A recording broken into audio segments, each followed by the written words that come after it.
Graças a Deus. Graças a Deus. Amém. Lucas capítulo 12, a partir do versículo 54, diz também as multidões.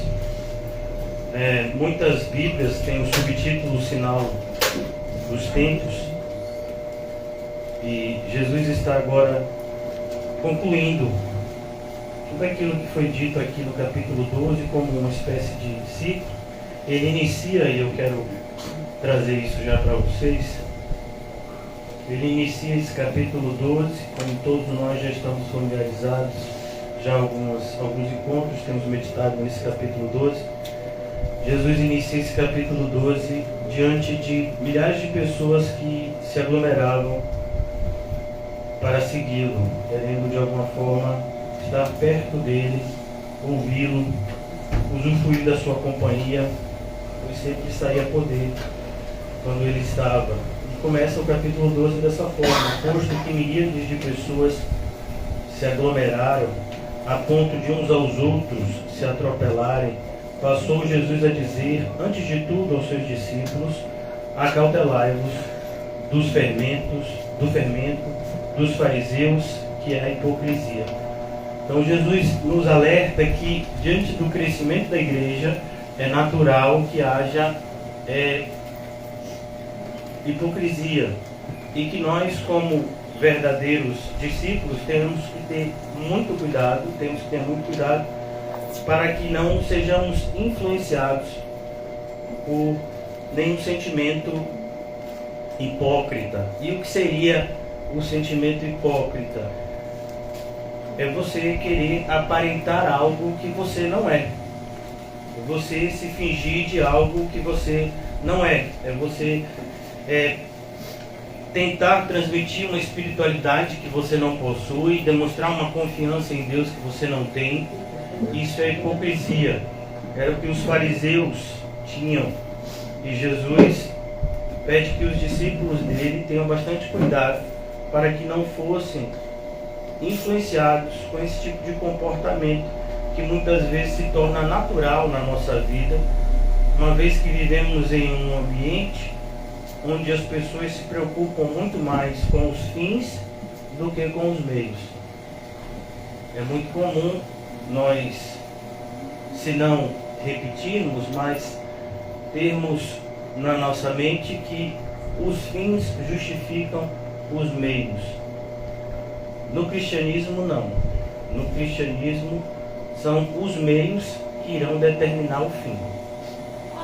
Você nunca atingirá o fim desejado se você não andar pelos meios especificados. Por isso que Jesus, quando ele fala em Mateus capítulo 7 sobre esse assunto, ele diz: você não só vai entrar por uma porta estreita, não é só o começo, mas o meio também. O meio é apertado para que você encontre então o fim desejado, que é a vida eterna. Então os fins nunca justificarão os meios. É comum a gente ouvir pessoas na igreja dizerem coisas semelhantes como: eu quero ganhar dinheiro porque eu quero ajudar mais na igreja. Isso é completamente enganoso. Procede de um coração que ainda está debaixo de engano. Eu gostaria de ter mais saúde para poder fazer mais. Não. Nós temos o suficiente para fazer tudo o que devemos fazer. Mas normalmente nós gostamos de imitar os nossos pais, segundo a carne, Adão e Eva. Nós gostamos de culpar as pessoas e as circunstâncias pela nossa ineficácia em relação a viver o cristianismo da maneira correta. E é nesse sentido que agora eu convido os irmãos a meditarmos no texto de hoje, que é a parte final do capítulo 12. E eu dei o título à nossa mensagem de hoje de Enquanto Ainda Há Tempo. Enquanto ainda há tempo. Muitas vezes não temos a noção de que tempo para nós é algo extremamente limitado. E mais do que isso, tempo para nós é algo inseguro, do ponto de vista que a gente não sabe quando o nosso tempo vai terminar. A gente não sabe o que vai acontecer com a gente daqui a alguns minutos, quiçá daqui a alguns dias, meses e anos. Por isso a Bíblia nos mostra que devemos viver a cada instante no direcionamento que o próprio Senhor Jesus nos deu e na confiança de que o nosso futuro está nas mãos dele, se vivemos como ele mandou. É muito comum ouvir no meio evangélico coisas como: Jesus está no controle. Eu particularmente gosto, mas a questão é: Jesus está no controle da sua vida? São as suas ações que vão dizer isso. Existem pessoas, e aí é assustador, que foram abandonadas. Jesus não vai fazer nada na vida delas. Elas irão projetar os seus intentos, elas irão colocar em prática os seus pensamentos e elas irão muitas vezes conseguir sucesso do ponto de vista mundano. Vão acreditar alguns até esse sucesso a Deus e naquele grande dia serão rejeitados. Temos inúmeras passagens na Bíblia que nos ensinam esse princípio. E é um princípio que tem sido negligenciado nos dias atuais, onde nós, mais uma vez, repito, acreditamos, se não verbalmente, mas internamente, que os fins justificam os meios. Nós não nos preocupamos com a motivação das nossas ações, consequentemente, nós não nos preocupamos também com as nossas ações, se elas são justas ou não. A oração, irmãos, é a demonstração disso, porque a oração não é algo religioso. A oração, ela demonstra a necessidade de um regenerado de ser guiado pelo seu Salvador. De maneira que um cristão regenerado, ele não faz, pelo menos não deveria, fazer nada, absolutamente nada, sem orar. Qualquer coisa que fazemos sem a plena convicção de que aquilo agradaria a Deus, por mais correto aos olhos humanos que seja, é pecado. O apóstolo Paulo disse expressamente isso em Romanos capítulo 14. Tudo que fazemos sem fé é isso, é essa convicção de que a nossa ação está de fato concordante com a palavra de Deus e agradando a Deus. Se nós não temos essa plena convicção, até nas nossas melhores ações, nós estamos pecando. É o que diz a Bíblia. Mas não é o que acontece, infelizmente, nos nossos dias atuais, na amplitude da igreja evangélica, onde você percebe que a igreja evangélica ela tem se tornado cada vez mais uma instituição assistencialista, onde a preocupação parece que é diminuir a fome das pessoas, vestir aqueles que de alguma forma estejam necessitados, dar algum tipo de amparo físico. Irmãos, essas coisas elas são sim feitas pela igreja também, mas não são a nossa prioridade. Essas coisas elas podem ser feitas pelos espíritas, elas podem ser feitas pelos islâmicos, elas podem ser feitas pelos ateus, elas podem ser feitas inclusive pelas instituições estatais. O que não pode ser feito por nenhuma dessas é o que nós deveríamos fazer: pregar o Evangelho e viver o Evangelho, que é a demonstração de que o Evangelho de fato ele é verdadeiro para nós. Eu tenho ficado extremamente assustado com a apostasia. A apostasia que vivemos é cada vez maior. O esfriamento espiritual é cada vez maior, inclusive aqui dentro da nossa igreja, tão pequena. Mas faz parte, independente de ser pequena ou grande, os problemas serão os mesmos. Os Problemas existem não do ponto de vista qualitativo, mas do ponto de vista, não do ponto de vista quantitativo, mas qualitativo. Passamos pelos mesmos ataques, independente de termos 1000 membros, 100 membros, 50 membros, 30, 40. Os ataques serão os mesmos se formos uma igreja que tem como objetivo agradar ao Senhor.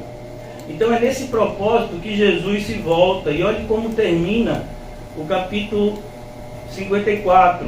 Mais uma vez nós vamos ver a palavra multidões, por isso que eu fiz essa ligação entre o início do capítulo 12 e o final dele.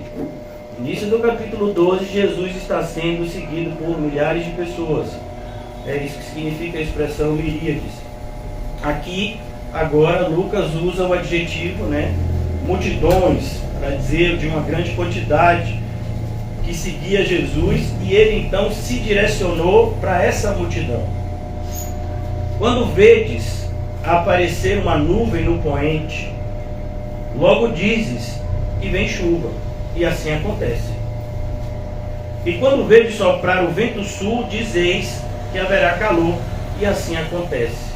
Hipócritas, sabeis interpretar o aspecto da terra e do céu, e entretanto não sabeis discernir esta época. Então, irmãos, esse aviso, mais do que para essa geração, é para a nossa. Porque nós temos vivido dias onde tudo aquilo que o Senhor Jesus disse que aconteceria está acontecendo diante dos nossos olhos, e a gente vive como se não estivesse acontecendo, como se a volta do Senhor não estivesse cada vez mais próxima, como se o nosso encontro com Ele não estivesse cada vez mais próximo. E aqui Jesus coloca isso como um grande pecado e repete a reprovação do início. Hipócritas.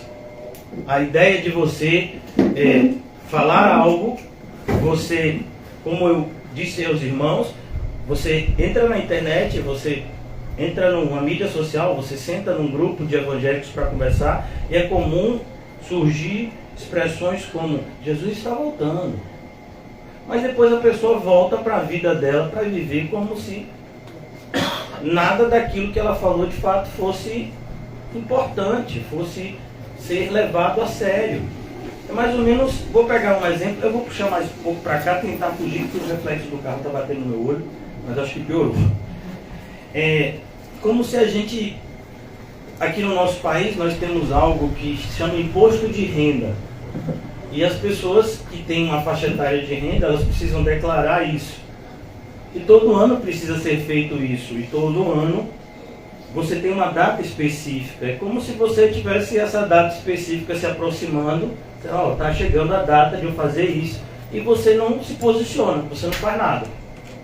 Isso é algo muito comum, principalmente no nosso país. Não sei até porque isso. Mas é algo muito comum aqui no nosso meio, que as pessoas sempre deixam para a última hora.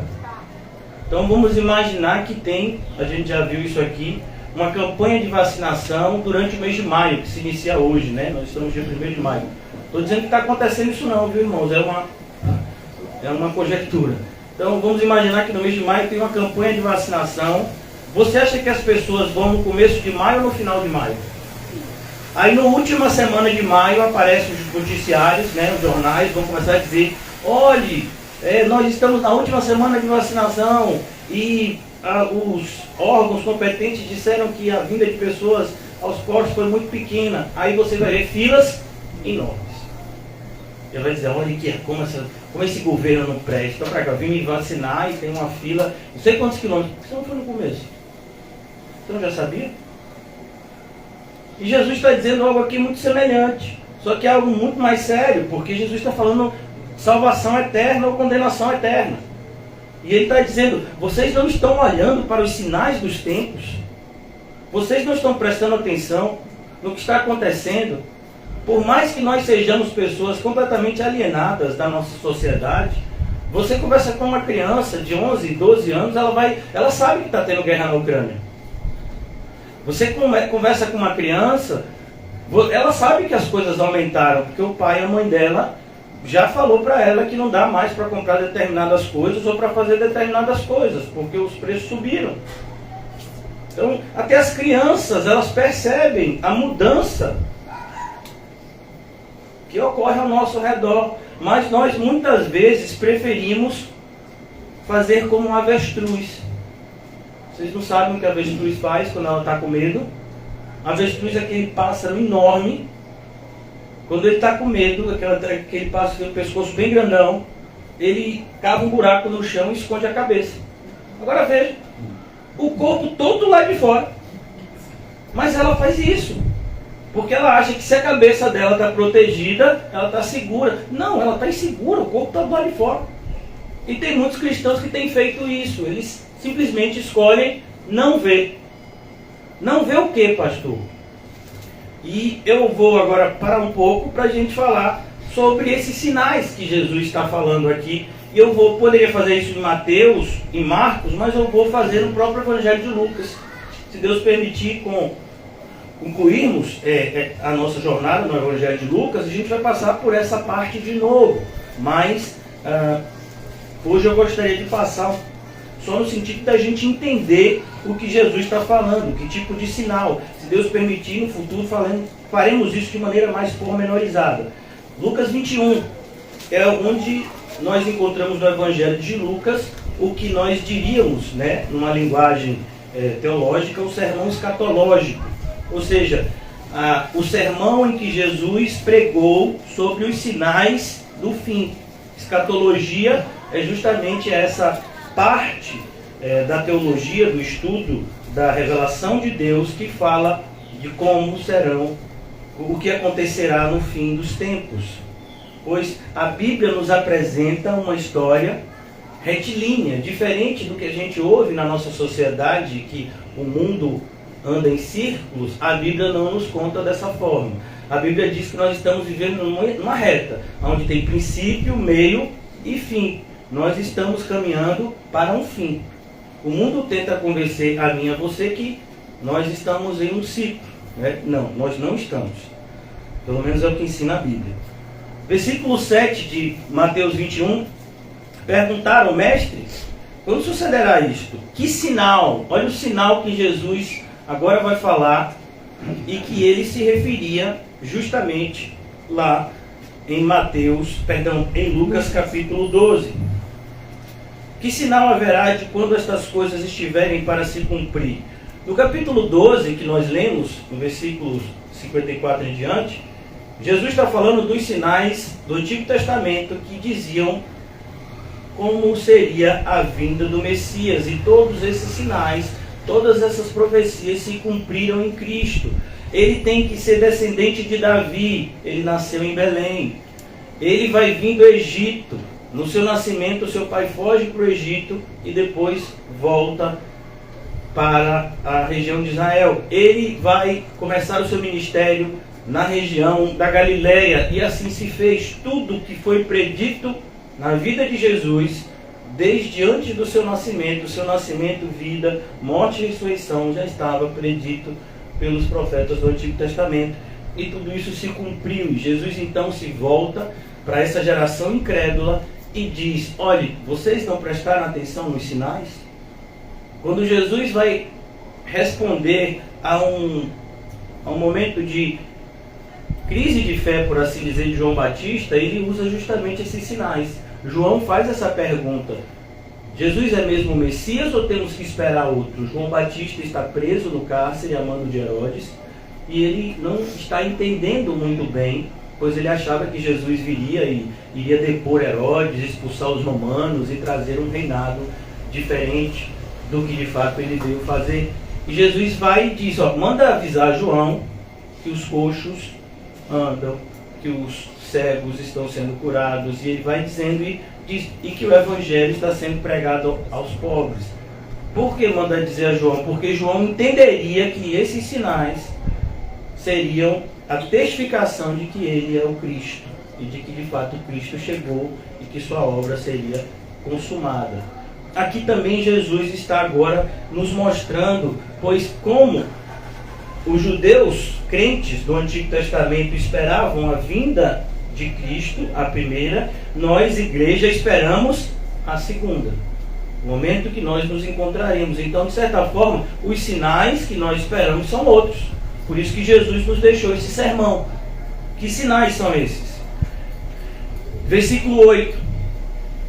Vede que não sejais enganados. Perceba que antes de dizer o sinal, Jesus já adverte: vão tentar enganar vocês. Eles vão tentar enganar vocês. Porque muitos virão em meu nome, dizendo: sou eu. E também, chegou a hora, não os sigais. É muito comum a gente ouvir expressões como essa. É muito comum. Se você estudar um pouco de história da igreja, você vai ver um número imenso de pessoas que diziam prever a volta de Cristo, e todas elas erraram na data. Todas elas erraram, porque já estava escrito que assim seria. Mas infelizmente, toda vez que surge uma pessoa dizendo coisas como: Cristo vai voltar, ele me revelou isso, assim, uma multidão segue essas pessoas. É impressionante, apesar da Bíblia dizer que elas estão erradas. Versículo 9: quando ouvirdes falar de guerras e revoluções, não os assusteis. Mas é o contrário. Toda vez que a gente ouve falar de guerra e revoluções, a gente se assusta. Mas Jesus diz: não vos assusteis.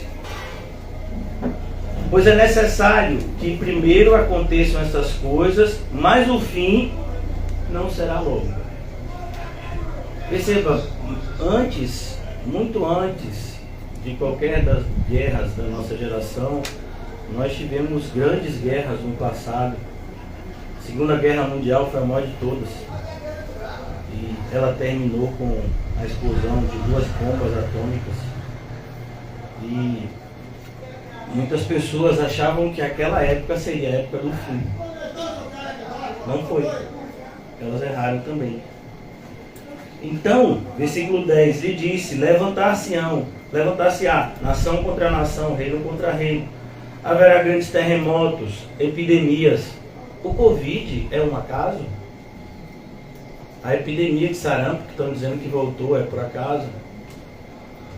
Quando nós temos doenças como dengue, chikungunya, zika vírus, que são proliferados pelo mesmo mosquito, se eu não me engano. Será que isso é acaso? Essas epidemias que atingem o mundo inteiro, Jesus disse que já aconteceria. Olha, ele está falando isso há 2 anos atrás. Se você pega esse texto aqui, parece que ele está falando isso hoje. Justamente porque a palavra de Deus é uma palavra eterna. Ela não se desgasta, ela não envelhece. E ele diz: vai ter epidemias e fome em vários lugares. Então vai, igreja, e acabe com a fome do mundo. Está escrito aqui? Não. Mas parece que o nosso papel é esse. Nosso papel não é esse. Se tem uma fome que nós devemos, de fato, tentar acabar, é a fome em relação de ouvir a palavra de Deus. E devemos nos esforçar para pregar o Evangelho de Cristo a toda criatura. Deveria sim ser uma prioridade nas nossas vidas. Aqui ele diz: acontecerão isso em vários lugares, não em um só, em vários. E então surgiu na nossa geração a expressão pandemia. Nós ficamos familiarizados em virtude do Covid. E ele diz mais: coisas espantosas. Vão acontecer outras coisas que vão nos espantar. O que? Não sei. Mas vão acontecer coisas que você vai dizer: não acredito, aconteceu isso. Aconteceu. Mas ele já disse: vão acontecer coisas espantosas. E também grandes sinais do céu. Grandes sinais do céu. Podem acontecer grandes sinais. Antes, porém, de todas essas coisas, lançarão mão de vós. Perceba, a perseguição começa lá no começo. Perdoa até a redundância. Mas a perseguição começa no início da igreja.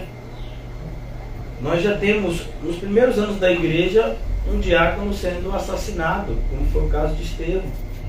Vemos os apóstolos sofrendo perseguição do Sinédrio, apanhando. Depois essa perseguição, que era primeiramente dos judeus, essa perseguição se estende, e o Império Romano começa a ver a fé cristã como algo inimigo do Império Romano, e essa perseguição então se amplia e se torna ainda mais perversa. Lançarão mão de vós e vos perseguirão, entregando-vos às sinagogas e aos cárceres. Vimos isso no livro de Atos. Levando-vos à presença de reis e governadores. Vimos isso acontecendo na vida de Paulo. Você lê o livro de Atos, você vê que isso aqui se cumpre e vai se cumprir. Levando-vos a esses lugares por causa do meu nome. Paulo deixa bem claro nas suas cartas que ele escreve da prisão que ele não estava preso por vontade humana, ele estava preso pela vontade de Cristo. Ele era prisioneiro de Cristo e não prisioneiro de César. Versículo 13: isto vos acontecerá para que deis testemunho. Olha, tudo isso que está acontecendo no mundo, que muitas vezes nos atemoriza, muitas vezes nos faz ficar paralisados, deveria, pelo contrário, nos motivar a agir como deveríamos agir, deixando de lado as coisas do mundo e buscando as coisas que são do alto. Deveríamos fazer mais isso, mas vemos na igreja um movimento contrário, infelizmente. Assentai, pois. Assentai significa reflita sobre isso. Reflita. Olha, Jesus está dizendo, reflita. O cristão, ele precisa refletir sobre as suas ações. Eu tenho visto inúmeras pessoas evangélicas fazendo as coisas assim sem nem refletir. Irmãos, até o ímpio pensa antes de fazer uma coisa. É claro que a medida do pensamento do ímpio é diferente da nossa. O ímpio pensa porque ele quer obter vantagens pessoais. Mas o cristão deveria refletir ainda mais, porque ele tem um inimigo que é o diabo, ele tem o mundo inteiro como adversário, ele tem a sua própria carne tentando enganar a ela, e ele tem um propósito muito mais alto, que é agradar a Deus que está no céu. Deveríamos refletir muito mais a respeito das nossas ações do que os ímpios refletem a respeito das ações deles. Mas a gente não vê isso, vê? A gente vê os ímpios fazendo reuniões de planejamento, se preocupando com fazer as coisas da maneira correta, do ponto de vista do ímpio. E nós, como cristãos, parece que a gente está aqui, né? E vai fazendo as coisas de qualquer jeito. Que der, deu, que não der, não deu. Como assim? Tem responsabilidade? As coisas não têm um modo de agir, não tem ordem e decência? Parece que não. Parece que é cada um fazendo o que quer, do jeito que quer, na hora que quer, e que não vai haver cobrança nenhuma em relação a isso. É um grande engano. Versículo 14: assentai, reflita, pois em vosso coração. Onde é que essa reflexão acontece? No nosso íntimo, no nosso ser interior. E não vos preocupardes com o que haveis de responder, porque eu vos darei boca e sabedoria. Perceba que a sabedoria, por mais que nós sejamos pessoas dedicadas ao estudo da palavra e tenhamos uma vida de oração, a sabedoria não vem dos nossos esforços, mas vem da graça de Deus. E que não poderão resistir. Vimos isso de maneira muito clara no testemunho de Estevão diante do Sinédrio, como eles não puderam resistir à sabedoria que Deus deu a Estevão naquele momento. Não se preocupem, eu vos darei sabedoria, que não poderão resistir e nem contradizer todos quantos se vos opuserem. Isso significa que a gente vai convencer as pessoas? Não. As pessoas vão saber que a gente está certo e mesmo assim vão tentar matar a gente. Justamente porque a gente está certo. É como uma expressão da nossa, de filmes, né, de Hollywood, queima de arquivo. Você sabe da verdade, a verdade que ninguém quer que seja dita, então eu vou te matar. É queima de arquivo. O mundo faz isso. E aqui Jesus continua: cuidado, vocês sereis entregues até por vossos pais e irmãos. Não foi o que a gente viu recentemente? O pai se levantará contra o filho contra o pai. Em uma casa terão 5 pessoas, 2 se levantarão contra 3, 3 contra 2, mostrando que até no núcleo familiar vai haver intensa oposição. Não só uma mera divisão, mas uma oposição ferrenha. Porque se fosse só uma divisão, menos mal. Mas essa divisão é o seguinte: aqueles que são de Cristo serão perseguidos pelos que não são, dentro da sua própria casa. E serão aqui entregues às autoridades para serem punidos. Imagine, quem entregou você, seu filho? Ó, meu pai disse que é crente lá. Você acha que isso não acontece? Já acontece nos países islâmicos. Nos países islâmicos, quando alguma pessoa se converte ao cristianismo, é muito comum que os seus próprios parentes entreguem eles às autoridades. E eles sejam presos. Hoje acontece isso. É claro que a grande mídia não quer que você e eu saibamos, porque os países islâmicos são os principais detentores da maior força econômica do mundo moderno, que é o petróleo. Então não se pode falar muito do que acontece nesses países. Nesses países nós vivemos ditadura, perseguição, assassinato, mas não se fala. Por quê? Porque eles são riquíssimos nessa substância que é tão desejada a ponto de ser chamado de ouro negro. A gente vê isso aqui no nosso país. Quando há qualquer instabilidade do ponto de vista, do mercado de petróleo, a gasolina sobe, a gasolina desce, e aí muda a vida de todo mundo. Até de quem não tem carro, porque vai subir também as passagens de ônibus, que são também, o combustível que roda nos ônibus também é fruto disso. Então, olha que coisa, Jesus está falando isso há milhares de anos atrás, irmãos. A gente está vivendo essa realidade hoje, mas parece que a gente prefere fazer como avestruz. Eu vejo isso, eu estou com medo, eu escondo meu rosto, prefiro não ver. Sereis entregues até por vossos pais, irmãos, parentes e amigos. Parentes e amigos. Quem foi que entregou Jesus? Um amigo. Quando Judas chega, Jesus chama ele de amigo. Jesus não é mentiroso, mentiroso é Judas. Amigo. Ele não chama de irmão. Amigo. E na história da igreja a gente vai ver que muitos dos mártires, eles foram entregues por amigos. Diante da ameaça, eles acabaram entregando essas pessoas que foram mortas. Se você já estudou a história da igreja, você vai ver que esse fato ocorreu muitas vezes. Parentes e amigos, e matarão alguns dentre vós. Cristão, você vai ser crente. Jesus é todo poderoso. A gente cantou aqui no início. Amém? Amém. E é impressionante que quando você canta essa canção, que não tem nada demais, essa canção é bíblica, ele é todo poderoso. Mas o que surge na mente de um cristão que ainda, na melhor das hipóteses, que ainda não amadureceu? Ele é todo poderoso, então eu vou ter um bom emprego, eu vou ter uma boa casa, eu vou conseguir atingir os meus objetivos, porque o meu Deus é todo poderoso. Não é isso que ele está dizendo aqui. Ele está dizendo, meu Deus é todo poderoso e eu posso perder todas as coisas que o mundo quer ganhar. Porque o meu Deus é suficiente para mim. É isso que significa o meu Deus é todo poderoso, mas perceba que não é assim que a gente pensa.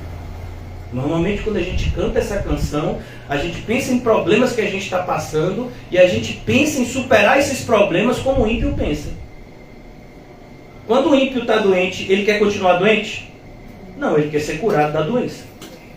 Quando o ímpio tem problema financeiro, ele quer continuar passando uma vida de limitações financeiras? Não, ele quer ganhar dinheiro. E o cristão ouve, Deus é todo poderoso, e ele pensa igual o ímpio. Porque o problema não está no louvor, o problema não está na palavra, o problema está naquele que ouve, que perverte a palavra para a sua própria perdição. Jesus já havia dito que isso aconteceria. E todos, versículo 17, de todos. Não, pastor, mas eu não me sinto assim odiado por todo mundo. É porque o seu cristianismo ainda não está nesse nível. O cristão, ele é odiado de todos que não sejam cristãos. Se ele for cristão de verdade. E o nosso cristianismo não chegou nem perto disso. Nós somos pessoas extremamente maleáveis.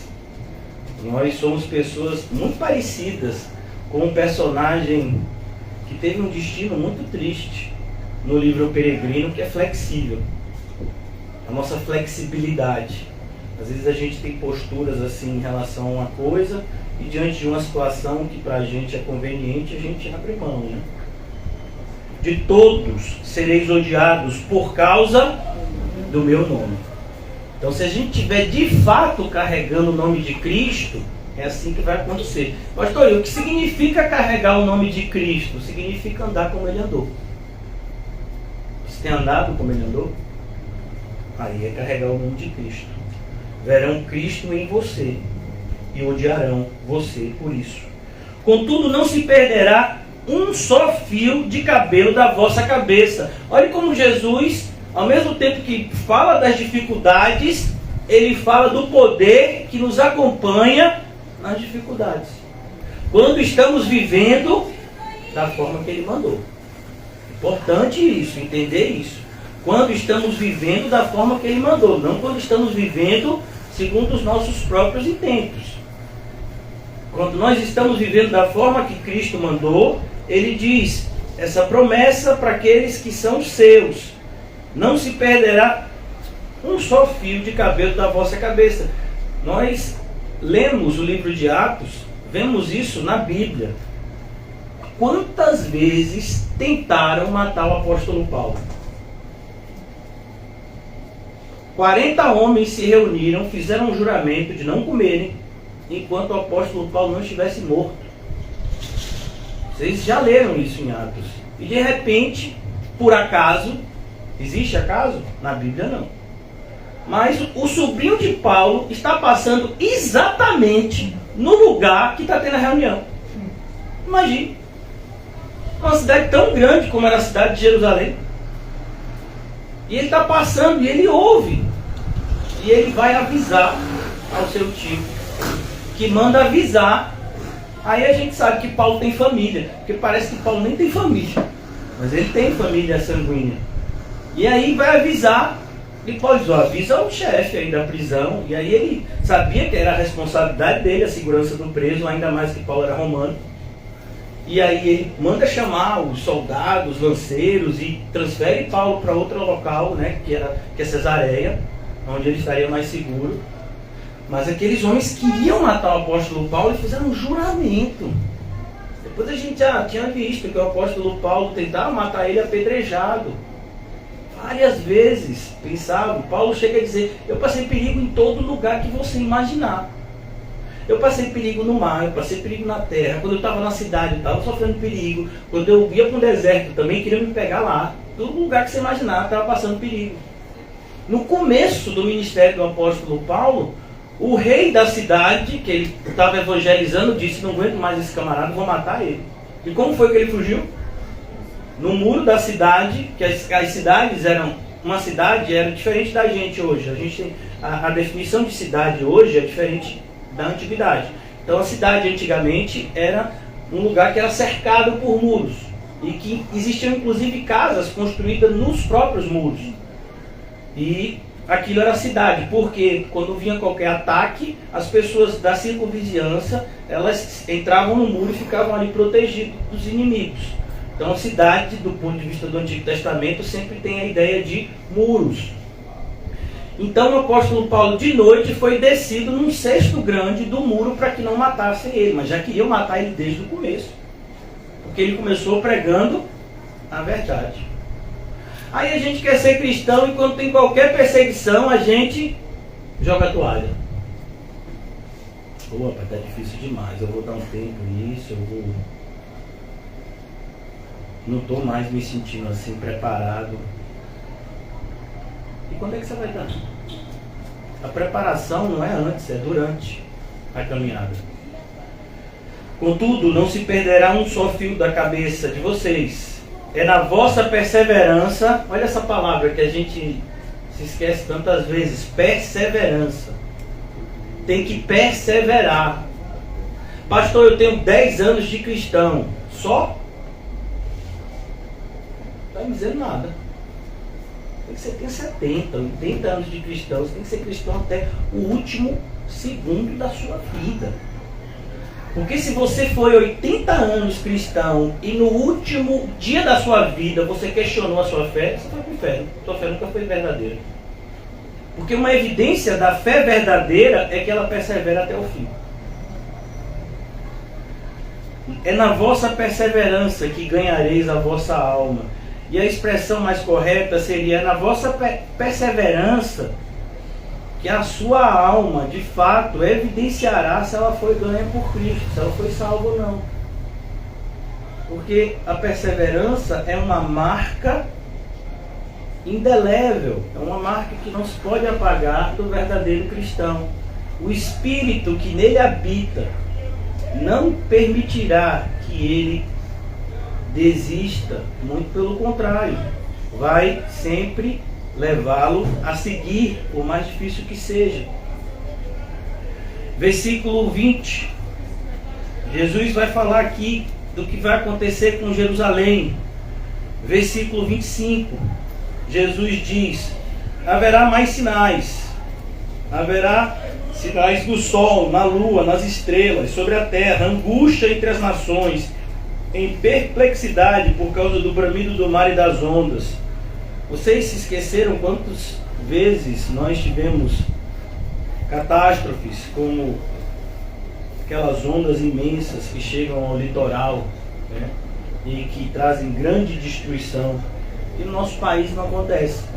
Mas vimos isso acontecer na Indonésia, no Japão. Quanta destruição, essas chamadas tsunamis, né, ondas gigantes, elas trazem. Sobrevirão.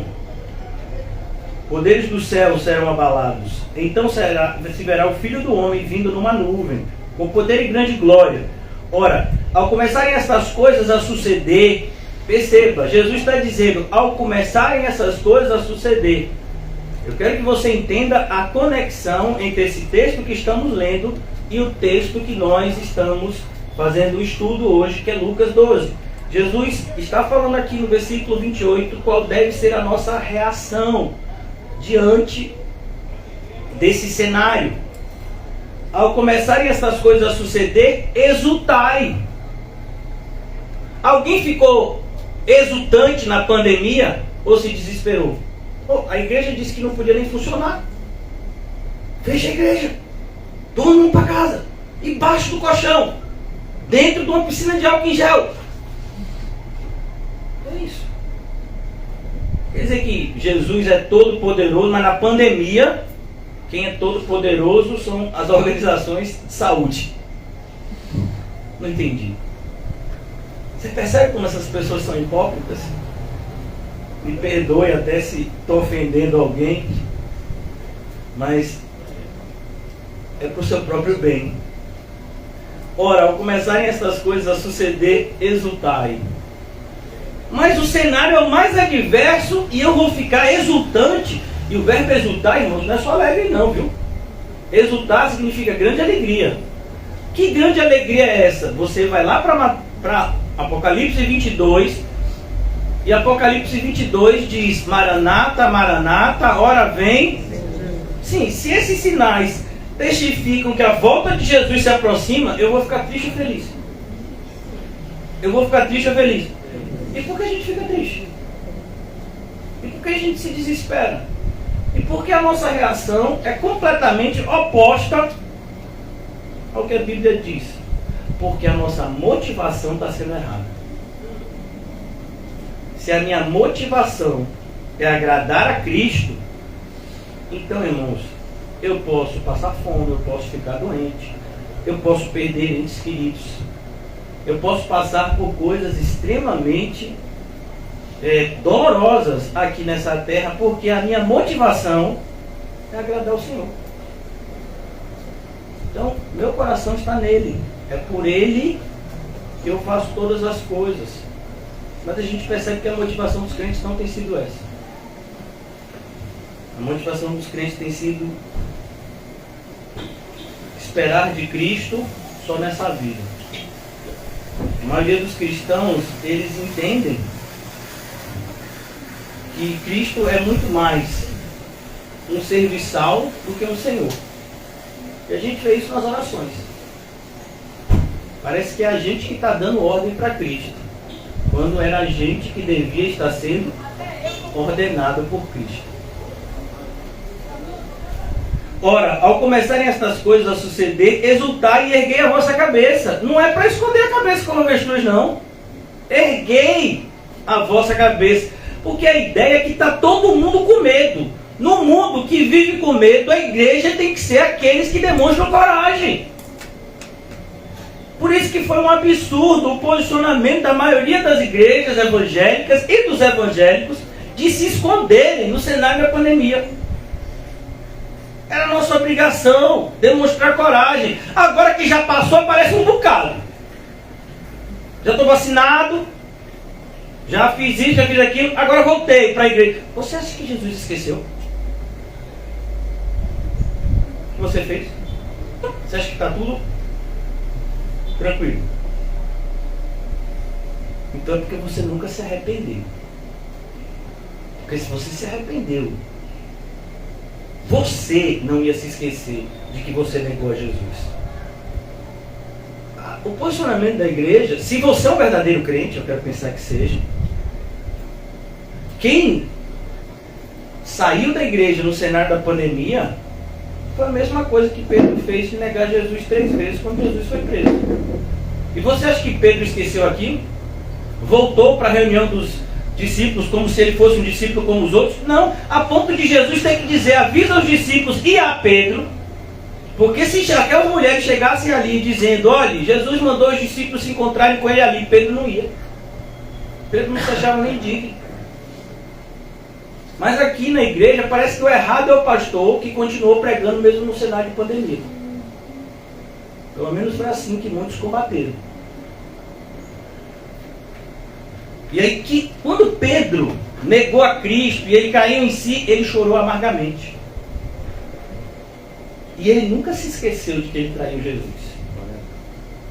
Ele levou isso a vida inteira. Para quê? Para ele não cair no mesmo erro. Eu fiquei com medo uma vez de eu trair Jesus. Não vou fazer isso de novo. Mas parece que as pessoas que saíram da igreja no período de pandemia e que estão, às vezes, voltando depois que o cenário se abrandou, parece que não aconteceu nada. Para Deus aconteceu. E você devia saber disso. Eu não vejo aqui lágrimas como a de Pedro. Chorou amargamente. Eu não vejo isso. Eu vejo gente dizendo assim, não pastor, porque você sabe, né? Naquela época eu não podia vir, não, mas agora já melhorou, né? Não entendi. Eu não entendi. Continuo sem entender. Continuando. Versículo, agora para concluir, para a gente voltar para o texto de referência. Versículo 34. Final aqui, Jesus diz, acautelai-vos por vós mesmos. Irmãos, qual é a apostasia mais perigosa? A sua. O Salmo já diz, olha, o Salmo que a gente muitas vezes vai aplicar nesse contexto, mas que deveria. 1000 podem cair de um lado, 10.000 do outro, mas eu não apostarei. A gente podia dizer isso.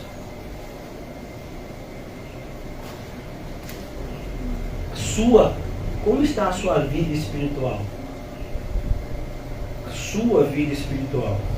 Acautelai-vos por vós mesmos, para que nunca vos suceda que o vosso coração fique sobrecarregado. Olha que coisa, a ideia aqui é que o coração, ele pode estar no estado de sobrecarga. Como no elevador, quando você coloca mais peso do que se permite, ele sai do lugar? Não. É um mecanismo de defesa até dos elevadores mais modernos, para não parar no meio de um andar e outro. Então, existem sensores que, se for identificado hoje, né? Os elevadores mais antigos talvez não tenham, mas hoje existem sensores que, se for identificado que há mais peso do que o elevador suporta, a porta não fecha, ele não vai sair. A ideia de sobrecarga é essa. Cuidado, para que o seu coração não fique sobrecarregado. Alguém já parou para pensar no coração desse jeito? Como um instrumento que pode ficar sobrecarregado? Com o quê? O que é que sobrecarrega o coração? Aí Jesus diz, as consequências da orgia. Por mais que essa palavra seja uma palavra que ao nosso ouvido, né, parece meio assim escandalosa, né? Parece uma palavra imoral. Mas a palavra orgia, irmãos, ela é qualquer divertimento desordenado. Qualquer um. Por exemplo, quando você entra em determinadas igrejas que as pessoas estão pulando, gritando, caindo, rodando, isso é o quê? Isso é uma orgia. Isso é um descontrole. Orgia fala nesse sentido, de algo que é feito de maneira desordenada, descontrolada, indecente. Cuidado!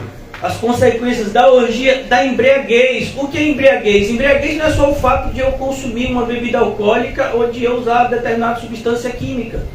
Embriaguez é qualquer coisa que me tire a capacidade de responder, de reagir da forma certa. É por isso, por exemplo, que nos testes, né, chamado bafômetro, se mede determinada quantidade de álcool no sangue. Porque pesquisas apontam que determinada quantidade de álcool, o motorista, ele perde a capacidade de ter reação. Então, no lugar que ele deveria frear, ele não freia. Uma curva que ele deveria fazer de um jeito, ele não consegue. Um poste que está na frente dele, que ele deveria enxergar, às vezes ele não vê. Por conta do efeito da embriaguez.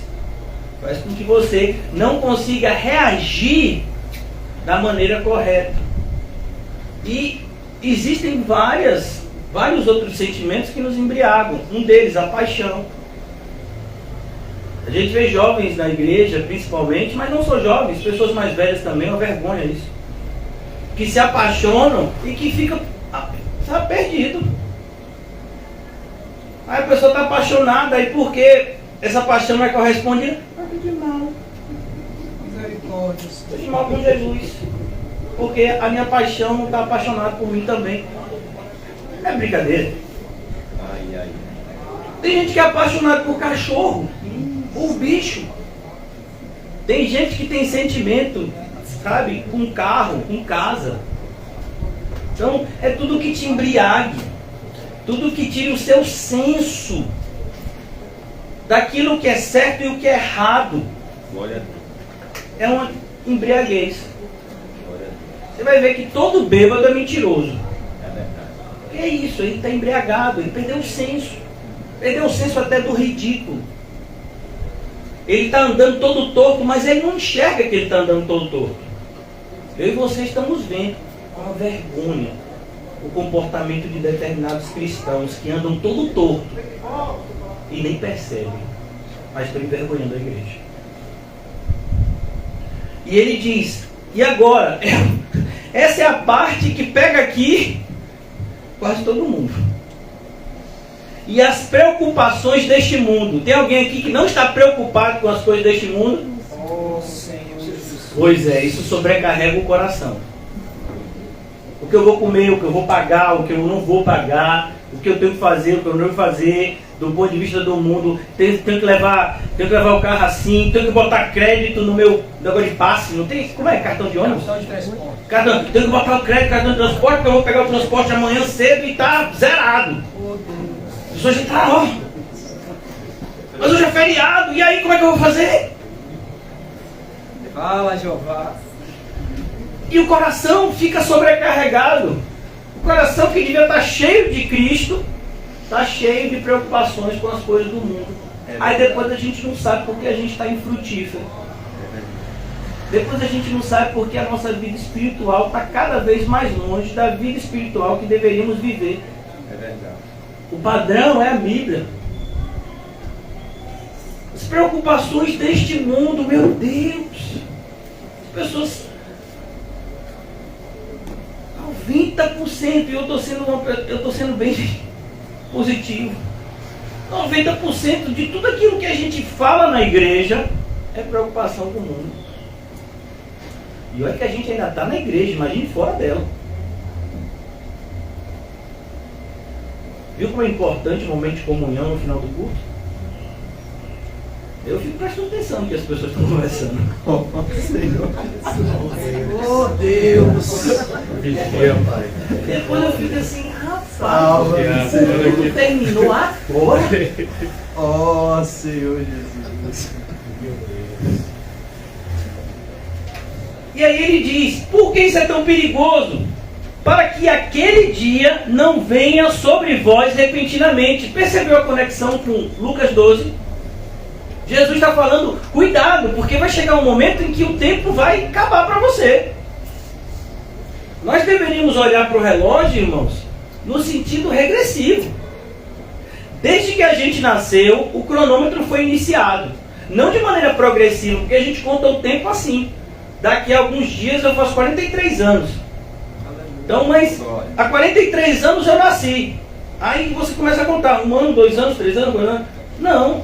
Quando a gente nasceu, o cronômetro começou a contar de maneira regressiva. Só que eu e você não sabemos onde ele está. Mas aquele que iniciou sabe. Quando a nossa vida começou, Deus já sabia o fim dela. Mas parece que a gente nunca leu isso na Bíblia. A gente fica tão preocupado com o momento da morte que parece que a gente nunca leu na vida isso. Na Bíblia isso. E ele diz, cuidado, para que aquele dia não venha sobre vós repentinamente. Que dia é esse? O dia do julgamento. O dia do juízo. Você imagina uma pessoa estar na fila de alguma coisa dessas, falando mal de todos os políticos, falando mal daqueles que vão atender ele na fila, e de repente a pessoa tem uma parada cardíaca, morre e se encontra com Deus. E agora? Não deu tempo de me arrepender, tá falando mal de todo mundo. Eu vou me encontrar com Deus aqui. Será que dá tempo de me arrepender aqui nessa fila? Que fila? A fila do céu para se encontrar com Deus? Não tem fila não. Fecha o olho, juízo. Fecha o olho na terra, Jesus na sua frente, juízo. Ou entra no céu ou vai para o inferno. Instantaneamente, não tem esse negócio, né? Quando a gente, na justiça comum, né? Eu já tive a oportunidade de participar disso. Você chega para a audiência, chega antes, você espera, são várias audiências são marcadas, você está lá esperando ser chamada a sua. Naquele dia não, sua audiência fechou o olho, a audiência já começou, já começou, e a sentença já está dada. Você está aqui só para ser avisado da sentença. É um julgamento declaratório, não investigatório. Misericórdia, Jesus. Jesus não precisa investigar a nossa vida para saber se a gente vai para o céu ou para o inferno. Ele já sabe. Porque tudo que a gente estava fazendo e não fazendo aqui na terra, ele estava ao nosso lado vendo. Imagine. Lá ele não vai investigar, ele vai declarar. E ele vai fazer isso só porque ele quer, viu? Porque ele nem precisava. Mas ele é tão justo que ele quer fazer assim.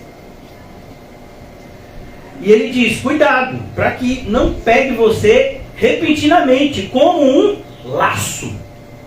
E a gente que está acostumado com laço de sapato, laço de cabelo, não tem nada a ver. Laço é algo que era como uma armadilha que se fazia antigamente. Se você já leu o Peregrino, ou já viu o filme, você viu que o peregrino caiu no laço. Então como é que você fazia? Você montava um laço, fazia com a corda assim, e aí botava folhas em cima. Quando a pessoa pisasse naquele lugar, o laço se fechava e a pessoa ficava presa pelo pé, né? Então essa é a armadilha aqui. Um laço. O laço está sendo feito. Você está atento? Percebeu como cada passo tem que ser cuidadoso? Existem alguns países na Ásia que tiveram guerra civil. E lá nesses países aconteceram uma das maiores atrocidades que eu acho. Que é aquela questão de você colocar bomba escondida embaixo da terra. A guerra civil passou já há anos e pessoas até hoje são vítimas desse campo minado. Centenas, milhares de bombas foram plantadas embaixo da terra. E aí você vai encontrar nesses países muita gente sem braço, sem perna. Por quê? Porque elas foram vítimas de campo minado. E essas pessoas ainda, né, tiveram a sua vida preservada, porque muitas chegam a morrer, se pisar numa mina. E nesses países existem determinadas organizações, eu vi até uma reportagem, que eles vão analisando os locais geográficos e mostrando os locais que são seguros e não, para serem caminho. A Bíblia é isso. Quando a palavra do Senhor diz, ela é lâmpada, ela é a luz do nosso caminho, é porque ela está mostrando que aquele lugar é seguro. Ah, Senhor, mas eu não gosto desse caminho que o Senhor está me mostrando no GPS da Bíblia. Não gosto. Eu prefiro outro caminho, mas o outro caminho está cheio de mina. Você vai? No livro Peregrino, mais uma referência. Quando o John Bunyan retrata a passagem de cristão, ele tem que subir um monte da dificuldade. Mas tem duas pessoas que não queriam. E aí eles vão procurar atalhos. E os dois morrem. Porque não existe atalhos para o céu. Apesar da maioria das igrejas revelarem alguns. Dê um dízimo, céu. Determinada igreja leva você para o céu. Não. Guarde um dia, céu. Não, nada disso é céu. Você tem que nascer de novo. Você tem que viver uma vida totalmente nova. Por isso, sabe, o questionamento de muitas pessoas sobre o que seria a expressão nascer de novo é um motivo só. É porque essas pessoas não querem ter uma vida nova. Por que aquele que quer ter uma vida nova, ele não tem problema nenhum com a expressão nascer de novo? Ele entende, tudo que eu vivia antes era errado, eu preciso agora viver uma nova vida. Mas por que Nicodemos encontrou tanta dificuldade na expressão de Jesus? Porque Nicodemos não entendia, mas vem cá, eu estou fazendo o que de errado? Jesus diz tudo. Por quê? Porque a sua motivação, Nicodemos, estava errada. Porque o seu coração não estava fazendo as coisas da maneira certa. Então tem que começar de novo. Versículo 35. Pois há de sobrevir a todos que vivem sobre a face de toda a terra as dificuldades, o perigo da apostasia. É só aqui no Brasil?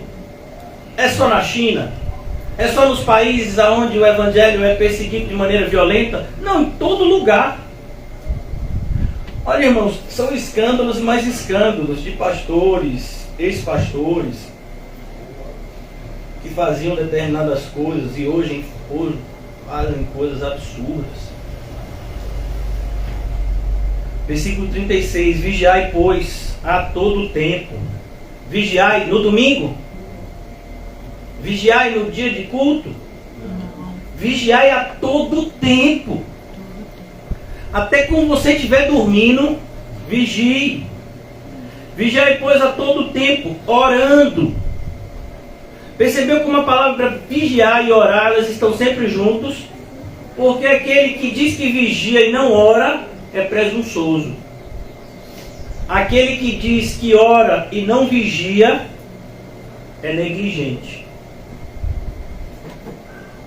Vigiai, pois, a todo tempo, orando, para que possais escapar de todas essas coisas que têm de suceder. Elas vão acontecer. Não ache que com você vai ser diferente. Não! Vai acontecer em todo mundo, com todas as pessoas. Para que você possa escapar dessas coisas que têm de suceder e estar em pé na presença do Filho do Homem. Agora eu volto para o capítulo 12 de Lucas.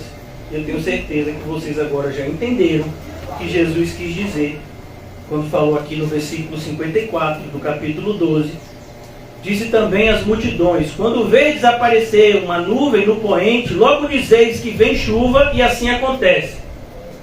Olha, você vê aparecer guerra, você vê aparecer problemas financeiros, epidemia, coisas escandalosas, a maldade se multiplicando a níveis assim assustadores. E você não se prepara para se encontrar com Cristo? Então não entendi. Porque até o ímpio, se ele vê que vai chover, ele se prepara. Se ele vê que vai ser seca, ele se prepara. Ele vê os sinais, ele se prepara. Mas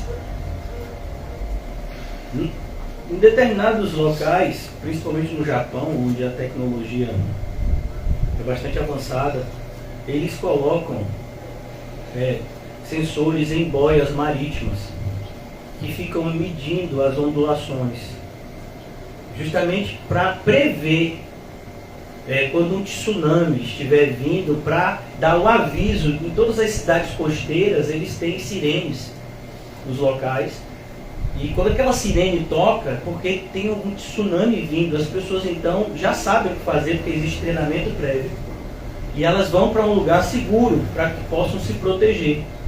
Os tsunamis que causaram catástrofe recente foram tsunamis que estavam muito perto da costa, e por isso esse aviso não deu tempo das pessoas correrem. Mas normalmente é assim que acontece. Então vamos imaginar que soa um alerta de tsunami, e você fica lá em frente à praia e diz: não, a onda não vai chegar até mim não. Você faria assim? Não, meu filho, você corre em direção oposta. Mas a gente está vendo que Jesus está dizendo o que antecede a sua volta, como nós devemos estar vivendo aqui na terra, esperando a sua volta, e a gente não se prepara. A gente continua buscando as coisas do mundo, mesmo sabendo que o nosso tempo aqui é tão curto, e que a gente deveria ter tesouros no céu e não na terra.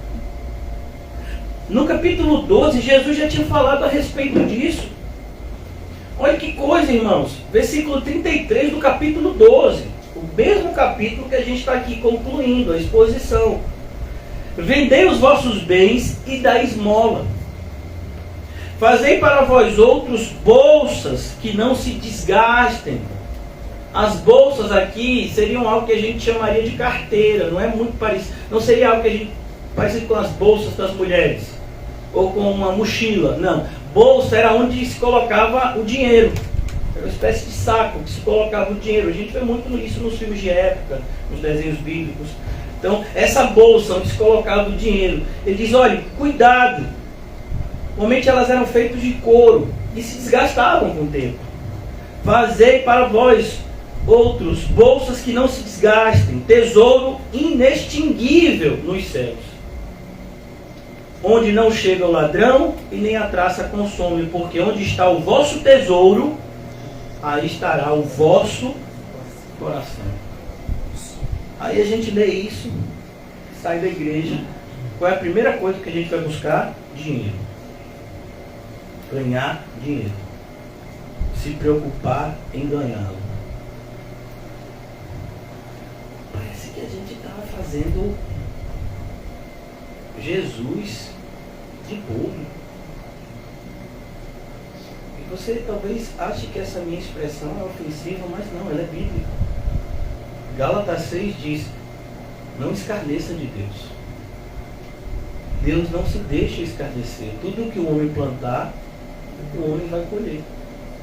Não ache que o fato de você ter um rótulo de cristão te protege.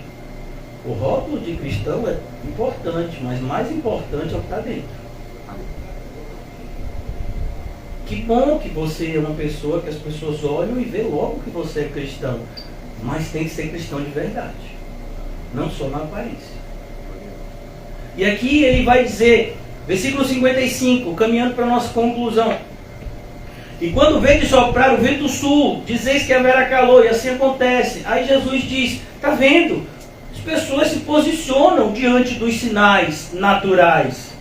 E nós que temos os sinais espirituais não nos posicionamos, deveríamos ter muito mais responsabilidade. Hipócritas. É isso que Jesus diz: hipócrita. Sabeis interpretar o aspecto da terra e do céu. O céu aqui no sentido geográfico. E entretanto não sabeis discernir esta época. Perceba que há uma reprovação em relação à falta de discernimento bíblico, à falta de discernimento espiritual. Não ache que você vai ficar no Mobral. Mobral foi um programa do governo de anos atrás, que tinha como intento alfabetizar grande parte da população que ainda não havia sido alfabetizada. Então tem cristãos que acham que vão ficar a vida inteira nesse processo infantil. Não, você tem que amadurecer. Tem que ter uma atitude madura diante das circunstâncias. Preciso que você seja a luz. As pessoas olhem para você e vejam, não, ali está andando no caminho do Senhor, vamos andar também, vamos seguir nessa mesma direção. Hoje a gente tem visto na igreja expressões assim, assustadoras, dantescas, diabólicas, como não olhe para mim, olhe para Cristo. Ô irmão, você que gosta dessa expressão, eu já quero adiantar que você é hipócrita. Mas em segundo lugar, alguém está vendo Cristo aqui? A gente sabe que Ele está aqui. A gente pode sentir a presença dele aqui. Aqueles que estão mais espiritualmente alimentados. Mas você não vai ver Cristo aqui. E aqueles que dizem que estão vendo, estão mentindo. Agora, nós deveríamos ver Cristo em nós. Nós deveríamos ser um reflexo de Cristo aqui na terra. Perceba que quando ele disse, vocês são a luz do mundo, qual o contexto disso? Qual o contexto desta afirmação? A luz do mundo é Ele. Eu sou a luz do mundo. Quem não anda em mim está em trevas. Se Ele é a luz do mundo e a gente é a luz do mundo, como é que é isso? É porque a gente reflete a luz dele. As pessoas têm que ver Cristo na gente. Paulo não dizia, não olhe para mim, olhe para Cristo. Paulo dizia, olhe para mim como eu olho para Cristo. Está onde isso, pastor? Em 1 Coríntios. Sede meus imitadores, como eu sou de Cristo. Mas nessa geração ninguém quer dizer isso. Por quê? Porque isso é uma atitude de grande responsabilidade. Você tem que ter grande responsabilidade. Porque você está sendo um referencial no meio da sua geração. E você tem que preservar isso a ponto de esmurrar o seu próprio corpo. Para não ser um mau exemplo. Mas a gente vê esse cuidado nas nossas vidas? Não. Nós temos visto algo que pode ser falado como uma banalização da graça. Jesus Cristo morreu pelos meus pecados, portanto, eu posso continuar pecando. Jesus Cristo morreu porque eu sou pecador, portanto, eu posso continuar sendo um pecador. Jesus Cristo se sacrificou no meu lugar, por isso eu devo ter uma vida maravilhosa. Tudo errado. É o que você chamaria na filosofia de sofismo. Você usa, argumentações e chega para uma conclusão que não é a correta. Então aqui ele diz, cuidado, hipócritas, sabeis interpretar o aspecto da terra e do céu, entretanto não sabeis discernir esta época. E agora Jesus fala da importância de julgar. E por que não julgais também por vós mesmos o que é justo? E aí, cadê? Mas o que a gente ouve na igreja? Não julgueis. Quando você ouvir alguém dizendo não julgueis, você tem que entender que aquela pessoa está dizendo o seguinte: eu estou em pecado, não vou sair do meu pecado e pare de me importunar. Normalmente quem diz não julgueis eu estou pecando, não vou deixar de pecar e não se interfira nos meus negócios. Quando você é exortado e você é cristão, você agradece. É como se você estivesse indo para um abismo e você não estava vendo, alguém chega e puxa você. Você está já quase caindo no abismo, a pessoa puxa você de maneira abrupta. Você não reclama do puxado. A pessoa te puxou, às vezes até te machucou. Porque puxou rápido demais. Você olha para o abismo e você diz, meu irmão, obrigado. Eu devia cair aqui, ia morrer, ia me quebrar todo. Mas hoje em dia não, o pessoal ainda reclama. Puxou rápido. Você preferia cair no abismo? Então, aqui a gente percebe. Por que a gente não julga? Por que a gente não julga? Porque a gente não quer viver uma vida santa. É impressionante como na igreja, que deveria ser um arraial dos santos, as pessoas têm se comportado como um mundo. Qual é um ditado muito comum no mundo? Que não se deve jogar pedra quem tem um telhado de vidro. Olha que todo mundo sabe, tá vendo? Não, eu não vou falar do seu pecado e você também não fala do meu. aí a gente vai junto para o inferno? Porque é isso que vai acontecer. Se eu vejo você em pecado, não falo, e você faz um pacto diabólico, porque isso é diabólico, você faz um pacto diabólico comigo, de ver o meu pecado também não falar, a gente vai se encontrar no inferno naquele dia. Mas parece que é isso que a igreja quer. Desde a época de Isaías, eles queriam que pregasse mentira. Aí o pastor vem que, olha, prega a verdade, exorta, estimula a prática do bem, e ainda é mal visto, mal quisto. Será que isso é justo? Será que é correto isso? Tratar bem, tratar mal aquele que te faz o bem, de pregar a palavra de Deus. Mas é isso que tem sido praticado. Quando a gente vê nas falsas igrejas, os falsos mestres, eles são ovacionados. Eles chegam diante de aplausos. Você vai ver nessas igrejas, tem até cenário. Quando ele vai entrar, apaga a luz, e aí acende a luz e ele aparece no meio. As pessoas vão ao delírio. E aquele homem vai falar coisas absurdas e todo mundo vai achar maravilhoso. Aí alguém vai falar a palavra de Deus com coragem e a gente acha o quê? Ruim. Por quê? Porque ofendeu o meu pecado. Meu pecado é meu, não queria que ninguém falasse. Recentemente uma pessoa saiu da igreja, um casal saiu da igreja por conta disso. Se sentiu ofendido por uma pregação. E falou isso, expressamente. Assim, o que aconteceu? Pode ter certeza que esse tipo de atitude é fruto de quem não tem nenhum compromisso com a Bíblia, não tem o Espírito Santo e não anda com Cristo. E essa é uma evidência clara. Se você anda com Cristo, seu comportamento vai ser semelhante ao dele. Se você lê a Bíblia com seriedade, a sua vida vai ser pautada no que a Bíblia fala. Se você tem o Espírito Santo, o próprio Espírito Santo vai testificar a malignidade do seu pecado para você se arrepender e agradecer quem te avisou.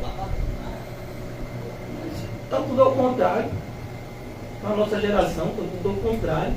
Mas isso já havia sido predito. Então a gente não deveria se assustar. Pastor, o senhor fica decepcionado quando determinadas pessoas que fizeram parte da igreja e de repente saem, e muitas vezes saem até falando mal. O senhor fica decepcionado? Irmãos, hoje, muito pouco. Porque assim, já me acostumei. Não só me acostumei, por conta das experiências que foram inúmeras, mas porque já estava avisado que isso aconteceria. E pessoas sairiam, muitas, porque não eram dos nossos. Ele não tem compromisso com o Cristo e, consequentemente, quem não tem compromisso com Cristo não tem compromisso com a igreja. Quem não tem compromisso com a igreja não tem compromisso com o Cristo. Ah, não concordo. Como assim você não concorda? Me dê uma base bíblica para justificar que você não concorda, porque eu te dou base bíblica para justificar o que eu estou falando. A igreja e Cristo são um só. E você quer separar? Pessoas que procuram igrejas perto de casa. Eu queria tanto uma igreja perto de casa. Não, irmão, você devia procurar uma igreja perto da Bíblia. E quando você achar, valorizar aquele lugar. Porque é raro. Por exemplo, vou dar um caso aqui, né? Você sai de uma igreja bíblica, e a nossa igreja é uma igreja bíblica pela graça de Deus, não tem nenhum mérito nisso, é só graça. E você sai da igreja bíblica e você vai para uma igreja que prega sobre a doutrina da salvação correta, mas que pratica o batismo infantil. Eu não vou dizer que a igreja presbiteriana faz isso. Então você sai daqui. E aí você diz, não, vou para uma igreja presbiteriana perto da minha casa, porque a pregação é muito parecida. É uma pregação muito parecida com a bíblica. Mas lá eles têm coisas como o batismo infantil e outros que eu poderia dizer também. Aí você tem um filho pequeno ou uma filha, e quando você chegar lá, eles vão dizer, você quer ser membro da igreja? Quero, claro que eu quero. E lá tem ordem da ciência, mais do que aqui. Você quer ser membro da igreja? Você quer estar no hall de membros da igreja? Então, para ser apresentado como membro da igreja, o seu filho tem que se batizar.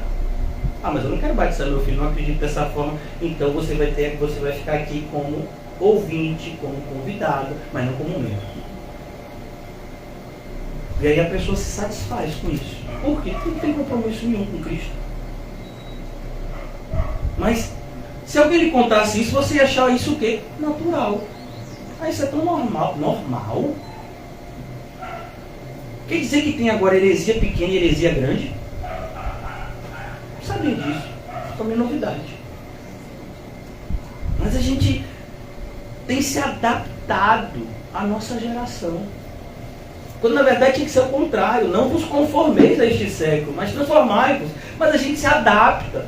Porque assim, há tanto erro bíblico que você encontrar uma igreja como essa que eu falei, que quase 90% do que ensina é bíblico. Ah não, quase 90% que ensina é bíblico, só 10% que é heresia. Sim. E você precisa mais do que 1% de heresia para ir para o inferno? Não sabia disso. Então a gente tem que tomar muito cuidado. Por que não julgais também por vós mesmos o que é justo? Cadê o discernimento dos cristãos? Aqui ele não está falando do julgamento no sentido de decidir quem vai para o céu ou para o inferno, porque esse julgamento pertence a Cristo. Aqui ele está falando de julgamento no sentido de discernimento. Discernir o que é certo do que é errado. Discernir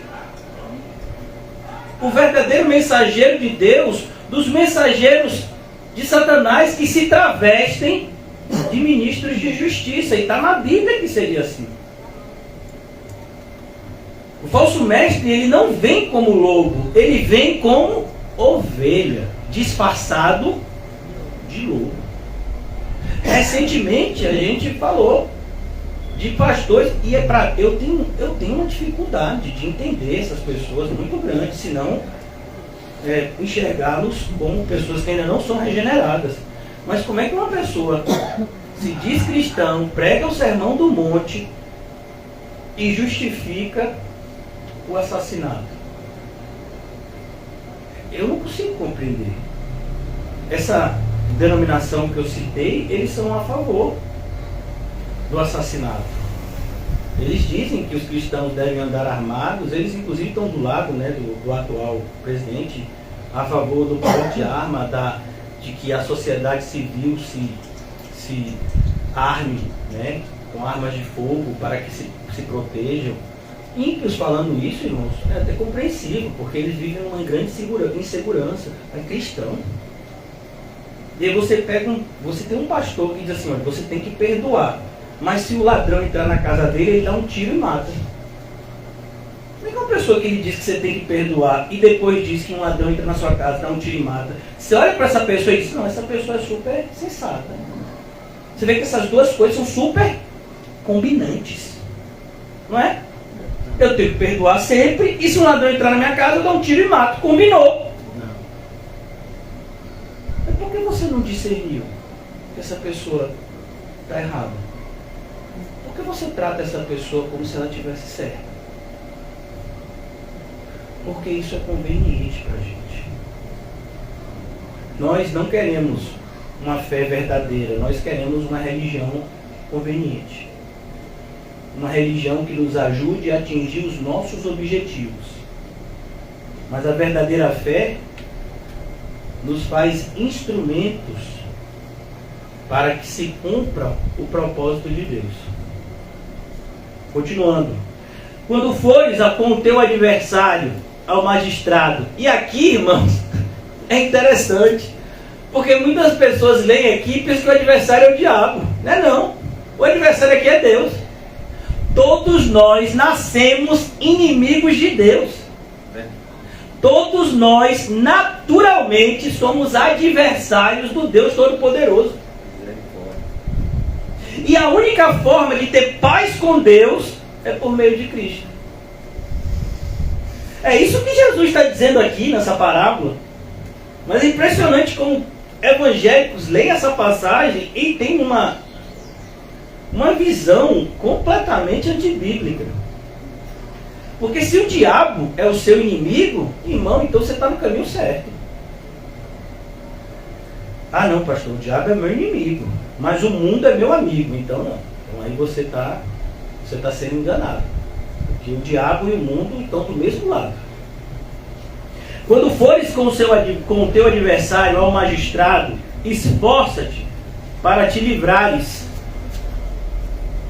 desse adversário no caminho. O que Jesus está dizendo aqui? 1 de João, capítulo 2, versículo 1, o apóstolo João falou expressamente: filhinhos, não pequeis, mas se vocês pecarem, não se entreguem ao pecado, não se rendam ao pecado, mas se voltem em arrependimento àquele que é o nosso advogado. A expressão é a mesma, é uma expressão de caráter jurídico. Ele diz, Jesus é também, olha, Jesus é tantas coisas, por isso que diz que Jesus é tudo em todos, ele é tudo mesmo, inclusive advogado.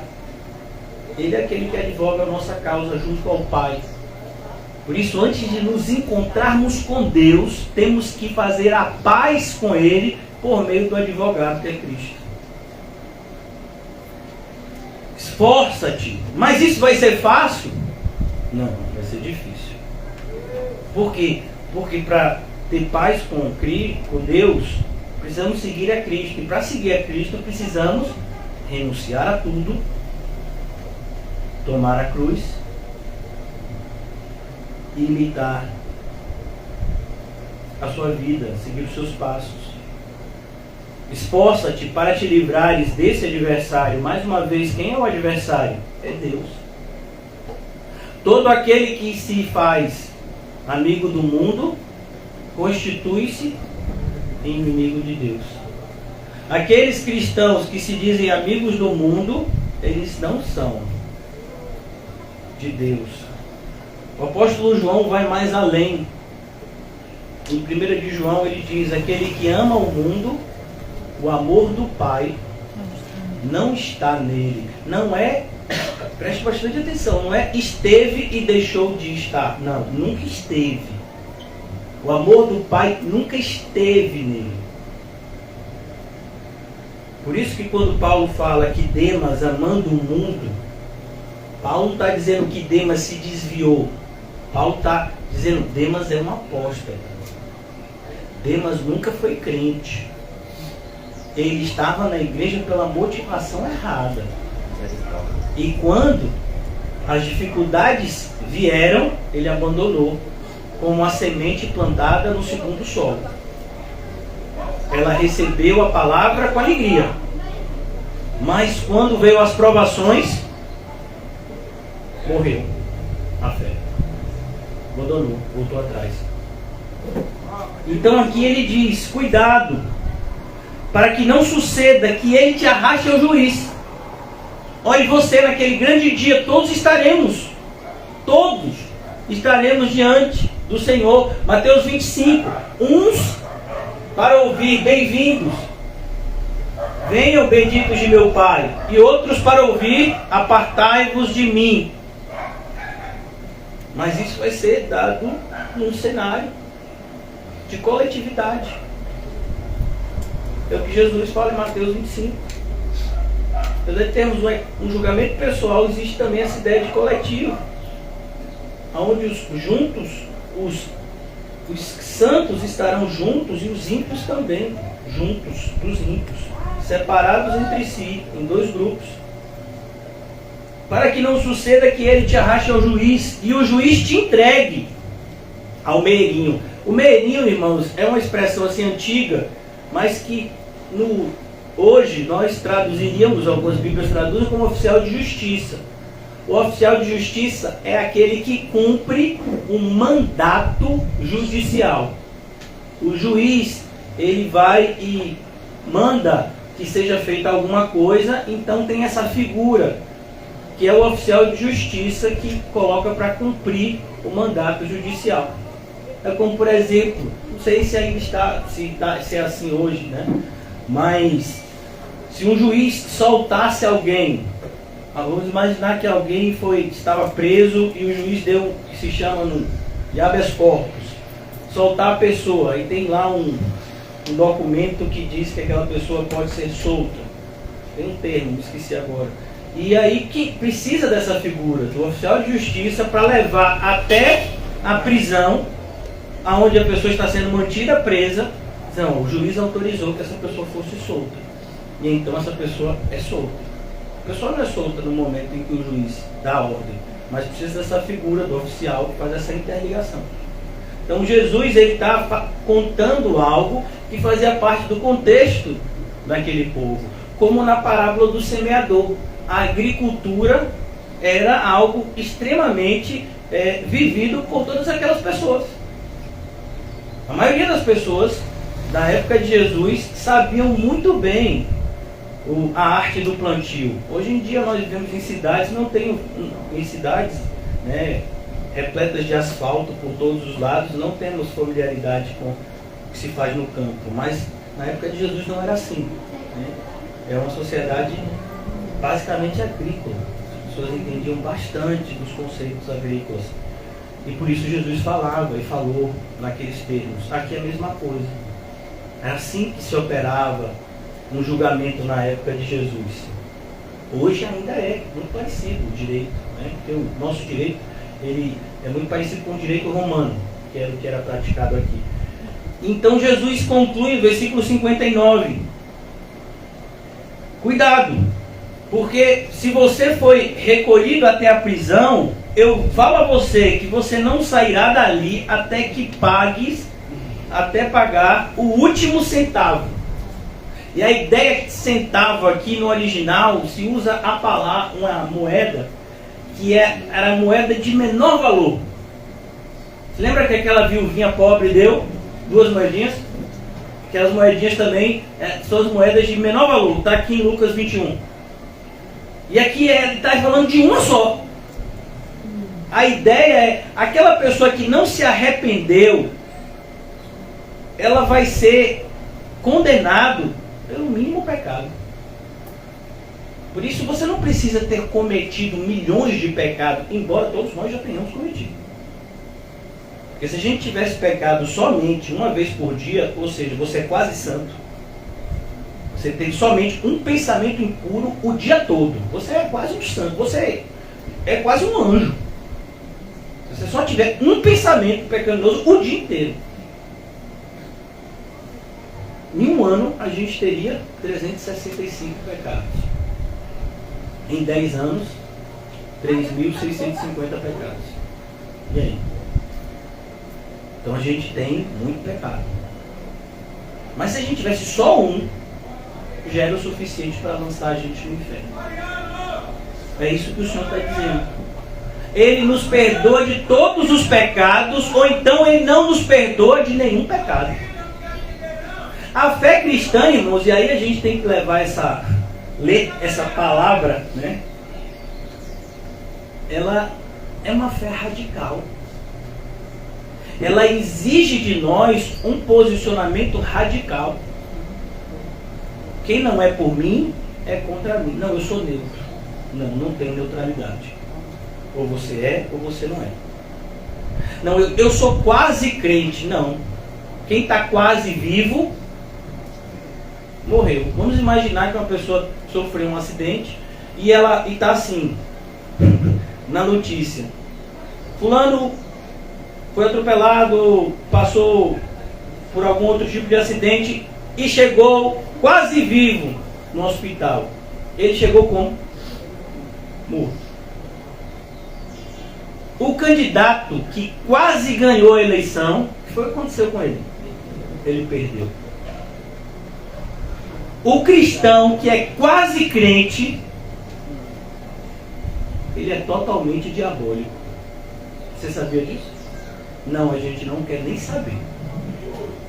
Porque a gente não gosta dessas coisas. A gente se assusta. Porque a gente não quer tomar uma postura radical em relação à nossa fé. Na maioria das vezes a gente não está preparado para isso. A gente não quer isso. Porque a fé cristã vai nos colocar em uma posição onde o nosso grande referencial é Cristo. E nós devemos imitá-lo em tudo. E isso irá, inevitavelmente, nos custar muito.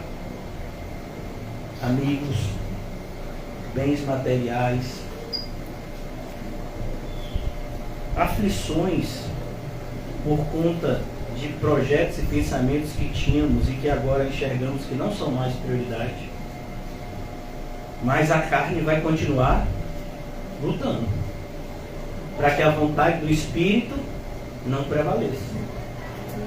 A carne vai continuar dizendo: não tem demais você fazer isso. Afinal de contas, na Bíblia tem um monte de gente que era rica. Abraão era rico, Isaac era rico, Jacó era rico, José foi governador do Egito, Davi era rei, foi rico, Salomão foi riquíssimo. E aí, todo mundo ia. Por que eu não posso ser assim também? Você percebeu que ninguém fala do nome de Jesus? Que nasceu de um casal humilde, um carpinteiro com a dona de casa, que viveu uma vida humilde. Ninguém fala de Jesus. Ó, pega outros exemplos. Porque a gente não quer. A gente tem algo muito forte dentro da gente. Nem precisava da ajuda do diabo, mas ele ajuda também. Na carne. A gente tem a nossa carne, que não quer de forma nenhuma fazer a vontade do Espírito. Está escrito aqui, eu vou concluir já. Os irmãos que vão ministrar a ceia já podem distribuir os elementos da ceia, até porque o que a gente vai falar aqui é uma preparação para esse momento. Gálatas, passagem muito conhecida de todos, capítulo 5, versículo 16, é a preparação para a nossa ceia e uma conclusão da nossa exposição de hoje, enquanto ainda há tempo. Eu digo, porém, diante de tudo isso que a gente ouviu, Jesus está dizendo aqui, obrigado, irmão, estejam preparados para o momento em que eu voltar, para o momento em que você se encontrar comigo, esteja preparado. Mas como é estar preparado para isso que Jesus está dizendo? Eu entendi, pastor, que o cenário é esse mesmo que a gente está vivendo, é um cenário de adversidade, eu entendi. Mas assim, o que é estar preparado? Aí aqui agora vai te ajudar, você que quer de fato obedecer. Versículo 16, do capítulo 5 de Gálatas. Digo, porém, andai no Espírito. Andai no Espírito. O que seria andar no Espírito?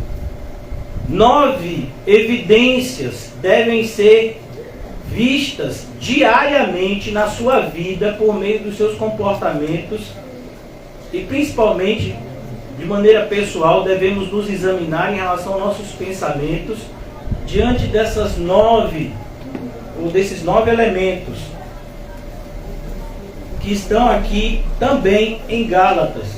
O fruto do Espírito é amor, alegria, paz, longanimidade, benignidade, bondade, fidelidade, mansidão, domínio próprio. Isso é andar no Espírito. Não, pastor, eu vi aqui, eu me identifico com 2, ou com 3, ou com 4, ou com 5. Não, está errado, você tem que ter os 9. Se não tiver os 9, não é o fruto do Espírito. Tem que ter os 9. Pastor, eu tenho muita dificuldade no domínio próprio. Claro que você vai ter, todos nós temos. Mas você sabia que a nossa maior dificuldade é no amor? Mas aqui ele diz, andai no Espírito, andai dessa forma. Jamais satisfareis a concupiscência da carne. Ah não, tem um dia que a gente tem, sabe, satisfazer. Eu já estou assim, sendo crente, já uns 3, 4 meses assim. Ah, hoje eu vou chutar o pau da barraca, amanhã eu me arrependo. Amanhã eu boto as cinzas aqui do católico. É sério? Você acha que pode? Jamais, nunca, Não, mas assim, minha carne está pedindo. Ô, meu filho, se sua carne está pedindo, você tem que dizer não. Ó, versículo 17. Por quê? Porque a carne milita. Olha, Jesus podia dizer a carne luta. Mas ele usa, o apóstolo Paulo usa um adjetivo que fala de uma luta diferente.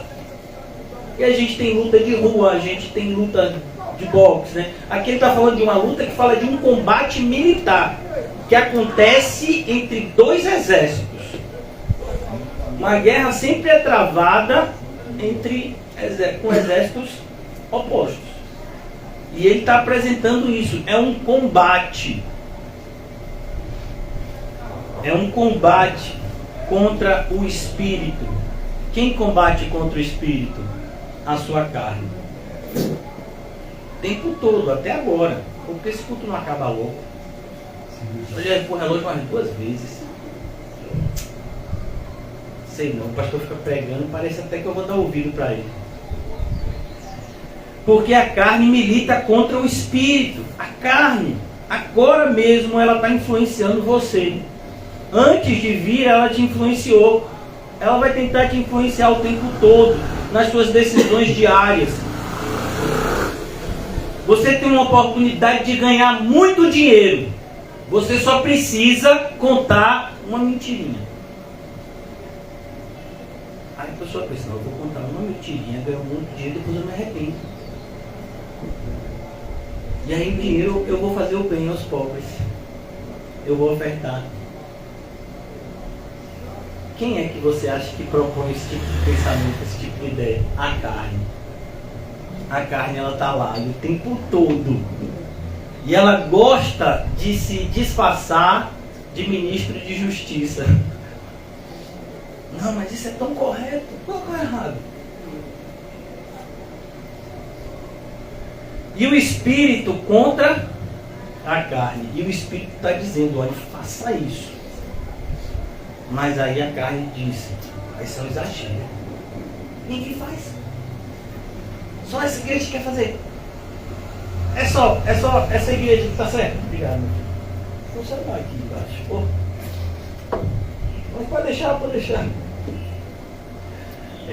Só essa igreja que está certa. Não, é a Bíblia que está certa. Se a gente tiver errado em relação a uma coisa da Bíblia, a gente tem que mudar. Mas o Espírito está o tempo todo nos motivando, nos impulsionando a crescermos na graça e no conhecimento. Abandonarmos velhos hábitos. A começarmos a ter novos hábitos saudáveis espiritualmente. Não só hábitos saudáveis do ponto de vista físico. O exercício para pouco é proveitoso, mas a piedade para tudo. Então aqui ele diz, o espírito contra a carne, porque são opostos. Eles são opostos. Não pense que vai ter algum momento na sua vida em que a carne e o espírito vão dar as mãos e dizer, vamos ter paz. Carne e espírito agora são amigos. Nunca vai acontecer isso na vida de um crente. De um ímpio, isso é o normal. Ele se acha religioso, mas ele é carnal. Mas um cristão, ele sabe que essa luta não vai terminar aqui. Só quando a gente atravessar as portas do céu. Eles são opostos. E por objetivo, para que não façais o que porventura seja o vosso querer. Porque o cristão, ele quer agora agradar a Deus, ele quer agradar a Cristo. Mas a carne não vai deixar. E, pelo outro lado, a carne quer agradar você.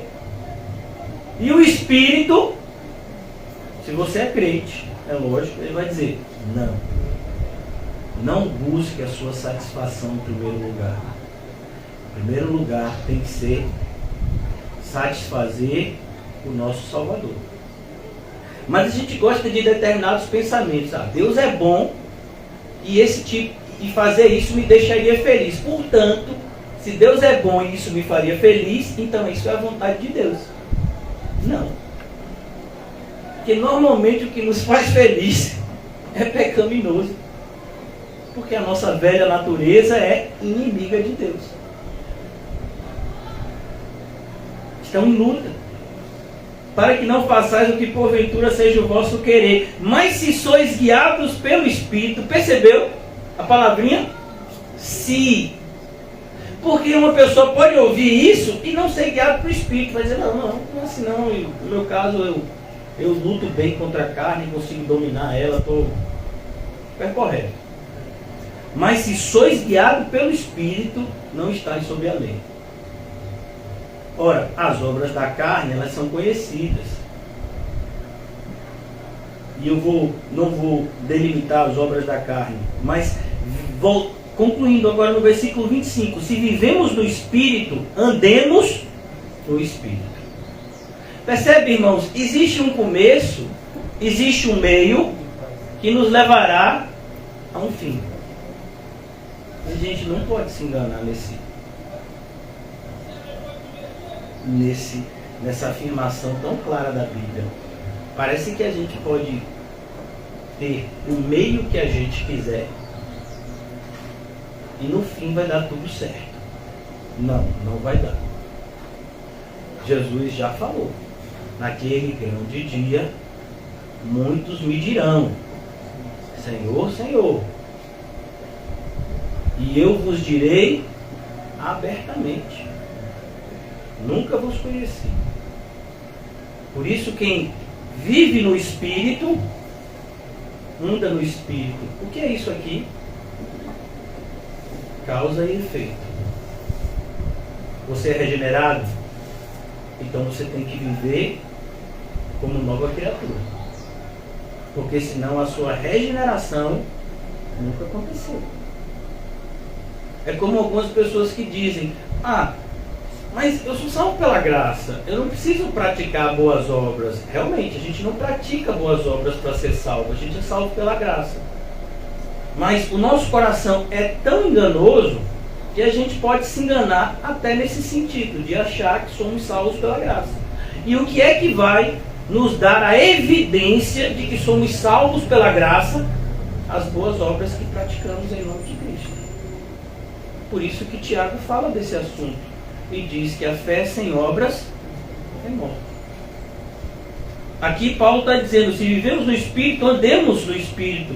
Não nos deixemos possuir de vanglória, provocando uns aos outros, tendo inveja uns dos outros. Irmãos, já no capítulo 6, irmãos, se alguém for surpreendido em alguma falta, vós que sois carnais e espirituais. Mas ninguém quer ser espiritual. Ninguém quer renunciar, ninguém quer deixar de lado, ninguém quer se voltar para as coisas de Deus. Vós que sois espirituais, corrigiu quem? Aquele que caiu em falta. Mas qual é o contexto da igreja de hoje? Não fale do pecado de ninguém. Corrigiu com espírito de brandura. E guarda-te para que não sejas também tentado. Levai as cargas uns dos outros, e assim cumprireis a lei de Cristo. Porque se alguém julga ser alguma coisa, não sendo nada, a si mesmo se engana. Mas prove cada um o seu labor, e então terá motivo de gloriar-se unicamente em si e não em outro, porque cada um levará o seu próprio fardo. Olha que coisa interessante, parece uma contradição. Devemos levar as cargas uns dos outros, amém? Mas diz que cada um levará o seu próprio fardo. Parece uma contradição? Não. O que ele está dizendo é: eu não posso carregar a sua cruz, mas eu posso te ajudar a carregar. No sentido, como pastor? Jesus é um exemplo até nisso. Você lembra que tem Simão, Sirineu, que ajudou Jesus a carregar a cruz? A ideia é essa. Então cada um tem a sua cruz. Mas como cristãos nós devemos nos ajudar mutuamente, porque as dificuldades são muitas. E ele continua: mas aquele que está sendo instruído na palavra, faça participante de todas as coisas boas aquele que o instruiu. Aqui na igreja todo mundo faz isso. Eu vejo. Não vos enganeis, de Deus não se zomba. Pois aquilo que o homem semear, isso também ceifará. Sabe o que Paulo está dizendo? A gente às vezes pega esse versículo fora do contexto. Como você trata um servo de Cristo? É a referência de como você trata o próprio Cristo. É a referência mais clara disso. E a gente acha que a gente pode tratar os servos de Cristo de um jeito e que no nosso íntimo a gente tem Cristo em grande valor. Mentira. Isso é escarnecer de Deus. Porque o que semeia para a sua própria carne, eu li até aqui para que a gente possa concluir nessa passagem, porque o que semeia na sua própria carne, o que é isso? É o meio que vai levar a um fim. Mas o mundo diz, os fins justificam os meios. Não, a Bíblia diz, os meios determinam o fim. Porque o que semeia para a sua própria carne, da carne colherá corrupção. E a ideia de corrupção é destruição. Mas o que semeia para o Espírito, do Espírito colherá a vida eterna. E não cansemos de fazer o bem. Por quê? Porque dá vontade de parar. Porque dá vontade de retroceder. Porque dá vontade de paralisar. Dá vontade de fazer como Pedro. Já que eu não consegui fazer as coisas como deveria, eu vou voltar a fazer o que eu sei fazer, que é pescar. Não foi isso que aconteceu quando Jesus morreu? Pedro fez o quê? Vou pescar. Eu sou pescador, vou pescar. Mas ele já tinha sido chamado anos antes. Pedro, você vai ser pescador de homens.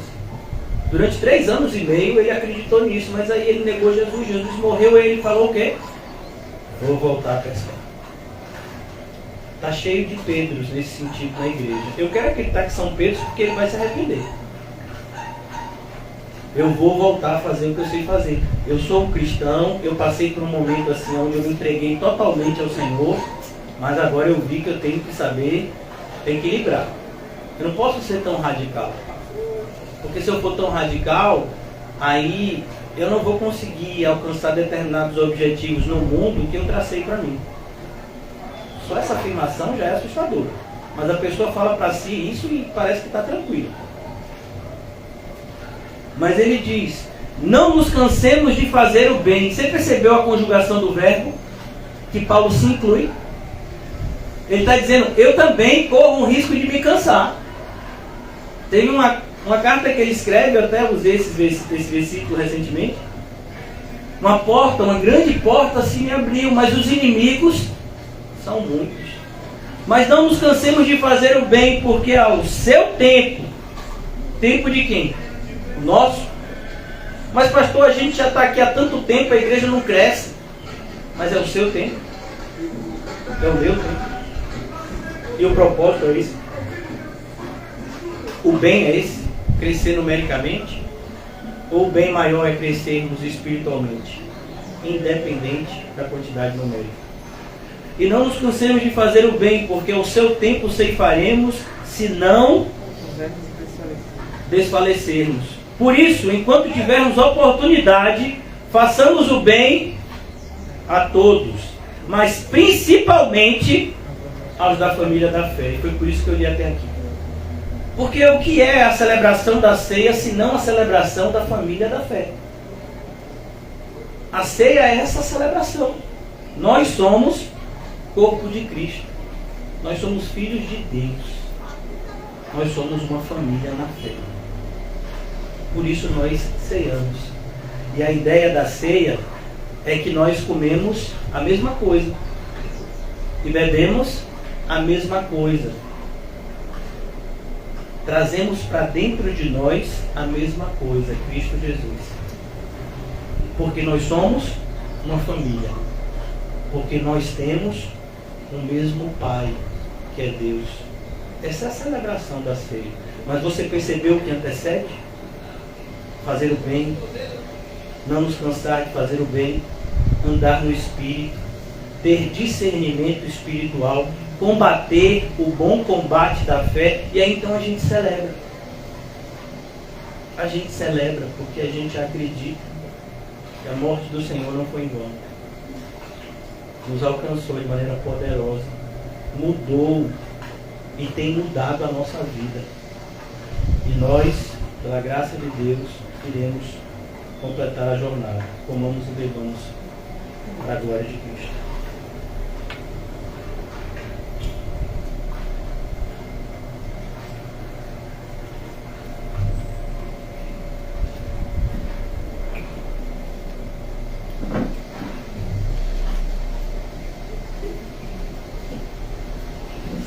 Deus e Pai,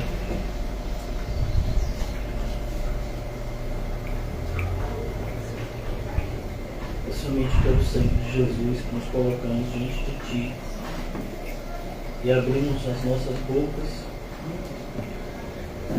para glorificar o Teu nome pelo Espírito que o Senhor nos deu. Aprendemos, Senhor, que sem Ti nada podemos fazer, mas também aprendemos de maneira ativa que contigo podemos todas as coisas, pois o Senhor nos dará força. Eu faço nessa manhã só um pedido, Senhor, que o Senhor nos tire desse estado de letargia, a começar de mim, que o Senhor nos tire desse estado de mornidão que antecede a queda, e nos ajuda, Senhor, a voltar ao primeiro amor, a prática das primeiras obras, Glória a Deus. ao desejo de dividir a nossa fé com os outros por meio do evangelismo, ao desejo de fazer o bem aos da nossa família da fé, como foi falado aqui, cuidando uns dos outros no ambiente da igreja local. Ajuda-nos, Senhor, a essas práticas que do ponto de vista do homem são tão simples, mas que vemos no nosso corpo como é difícil praticá-las e viver na prática delas. Mas o Senhor nos disse que tudo é possível àquele que crê. E nós cremos, Senhor, mas nos ajuda na nossa pouca fé. Nos ajuda, Senhor, a sermos os cristãos que já deveríamos ser e que por pura negligência não temos sido. Que essa transformação comece hoje, Senhor, e que ainda nessa semana seja perceptível a mudança que o Espírito Santo operou em cada um de nós em relação a nos entregarmos mais à vida cristã e nos livrarmos mais e mais do pecado e da sedução do mundo que tão de perto nos assediam. Ajuda-nos, Senhor, a vivermos vidas santas, para que possamos, de maneira santa, Te servir e glorificar o Teu nome por todos os meios, inclusive pelo serviço cristão. Em nome de Jesus, amém e graças a Deus. Amém, irmãos? Saúdem-se mutuamente com cumprimento santo e arrependam-se enquanto ainda há tempo. Que Deus abençoe a todos. Aleluia!